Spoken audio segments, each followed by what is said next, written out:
যোৰহাট জিলাৰ তৰাজান সোণাৰী গাঁৱৰ জ্ঞানজ্যোতি প্ৰগতি সমাজৰ চেমনীয়া বিহু দলে এইবাৰ বহাগ বিহুৰ আনন্দৰ মাজতে এক উল্লেখনীয় আৰু হৃদয়স্পৰ্শী পদক্ষেপ গ্ৰহণ কৰি সকলোৰে দৃষ্টি আকৰ্ষণ কৰিবলৈ সক্ষম হৈছে। সাধাৰণতে বিহু হুঁচৰি দলসমূহে গাঁৱৰ ঘৰে ঘৰে গৈ বিহু প্ৰদৰ্শন কৰি সংগ্ৰহ কৰা অৰিহণাৰে নিজৰ দলৰ প্ৰয়োজন পূৰা কৰে। কিন্তু এই দলটিয়ে সেই পৰম্পৰা কিছু পৰিৱৰ্তন কৰি এক সামাজিক দায়বদ্ধতাৰ দৃষ্টান্ত স্থাপন কৰিছে।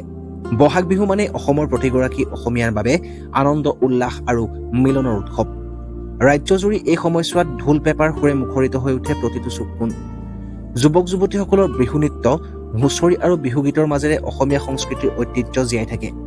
এই পৰিপ্ৰেক্ষিতত জ্ঞানজ্যোতি প্ৰগতি সমাজৰ চেমনীয়া বিহু দলটোৱেও নিজৰ অঞ্চলত ঘৰে ঘৰে গৈ বিহু প্ৰদৰ্শন কৰি লোকসকলক আনন্দ বিতৰণ কৰি আহিছে। কিন্তু এইবাৰ তেওঁলোকে কেৱল বিনোদনতেই সীমাবদ্ধ নাথাকি সমাজৰ এক বিশেষ অংশৰ সৈতে এই আনন্দ ভাগ বতৰা কৰাৰ সিদ্ধান্ত গ্ৰহণ কৰে। হুঁচৰি গাই সংগ্ৰহ কৰা অৰিহণাখিনি ব্যক্তিগত অথবা দলীয় কামত খৰচ নকৰি সেই অৰিহণাৰে এক সৎকাম কৰাৰ উদ্দেশ্যে তেওঁলোকে অমৰাৱতী বৃদ্ধাশ্ৰমলৈ যোৱাৰ পৰিকল্পনা কৰে। সমাজত বহু বৃদ্ধ বৃদ্ধা আছে যিসকলে জীৱনৰ শেষ পৰ্যায়ত সন্তান বা পৰিয়ালৰ পৰা আঁতৰি একাকিত্বত জীৱন অতিবাহিত কৰিবলগীয়া হয়। উৎসৱৰ সময়ত সেই একাকিত্ব আৰু বেছি গভীৰ হৈ উঠে। সেই কথাক মনত ৰাখিয়েই বিহু দলটোৱেও তেওঁলোকৰ সৈতে সময় কটোৱাৰ সিদ্ধান্ত গ্ৰহণ কৰে। নিৰ্ধাৰিত দিনত বিহু দলটোৰ সদস্যসকল অমৰাৱতী বৃদ্ধাশ্ৰমত উপস্থিত হয়। তেওঁলোকে ককা আইতাসকলৰ আগত পৰম্পৰাগত বিহু হুঁচৰি প্ৰদৰ্শন কৰে। ঢোলৰ তালে তালে নৃত্য আৰু গীতৰ সুৰে মুহূৰ্ততে এক উৎসৱমুখৰ পৰিৱেশ সৃষ্টি হয় বৃদ্ধাশ্ৰমখনত। বহুদিন ধৰি এনে আনন্দৰ পৰিৱেশৰ পৰা আঁতৰি থকা ককা আইতাসকলেও এই দৃশ্য দেখি আপ্লুত হৈ পৰে। বিহু প্ৰদৰ্শনৰ পিছত বিহু দলটোৰ সদস্যসকলে সংগ্ৰহ কৰা অৰিহণাৰে আয়োজন কৰা আহাৰ ককা আইতাসকলৰ সৈতে ভাগ বতৰা কৰি খায়। এই একেলগে বহি খোৱাৰ মুহূৰ্তই এক গভীৰ মানৱীয় সম্পৰ্কৰ সৃষ্টি কৰে, য'ত বয়স, পৰিস্থিতি বা সামাজিক ব্যৱধানৰ একো মূল্য নাথাকে। ককা আইতাসকলেও এই মৰম আৰু সন্মান লাভ কৰি শিল্পীসকলক আন্তৰিক আশীৰ্বাদ আগবঢ়ায়। বৰ্তমান সময়ত এই বিহু দলটোৰ মহানুভৱতাক সকলো স্তৰৰ মানুহে শলাগ লৈছে। সমাজৰ বিভিন্ন মহলত এই কাৰ্যৰ প্ৰশংসা চলিছে আৰু বহুতে এইটো এটা অনুকৰণীয় দৃষ্টান্ত বুলি অভিহিত কৰিছে।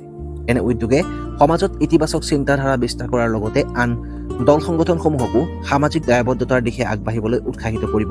আজি যে আহি পেলাই আমাৰ আশ্ৰমত এই ধূলা দিলেহি, আহি পেলাই বৰ সন্তোষ পালোঁ। আৰু তেওঁলোক যে ইমান পাৰ্গত বুলি ভবা নাছিলোঁ, কিন্তু দেখি পেলাই ইমানেই ভাল লাগিলে, ইমানেই পাৰ্গত ল'ৰা ছোৱালী, সঁচাকৈ মানে বেলেগ সুখী হ'লোঁ। আমি এনেকৈ নচা, এনেকৈ গান গোৱা আমি এনেকৈ সুখী হোৱা নাই। এয়ে প্ৰথম বেছিকৈ আমি সুখী হৈছোঁ।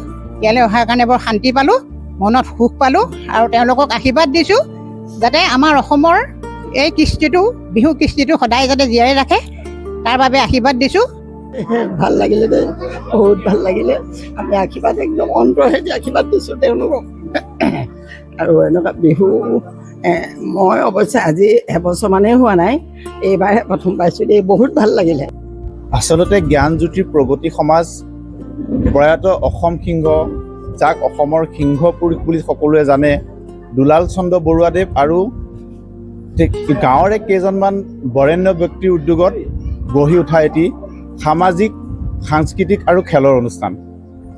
আজি এই কণ কণ চেমনীয়াসকলে যি বিহু আমাৰ অমৰাৱতী বৃদ্ধাশ্ৰমত আহি প্ৰদৰ্শন কৰিলে, এই কণ কণ চেমনীয়াসকল প্ৰয়াত দুলাল চন্দ্ৰ বৰুৱাদেৱে যি অনুষ্ঠানৰ বীজ ৰোপণ কৰি থৈ গৈছিলে তৰাজান সোণাৰী গাঁৱত, তাৰেই এক ফচল বুলি আপোনালোক সকলোৱে ভাবিব পাৰে।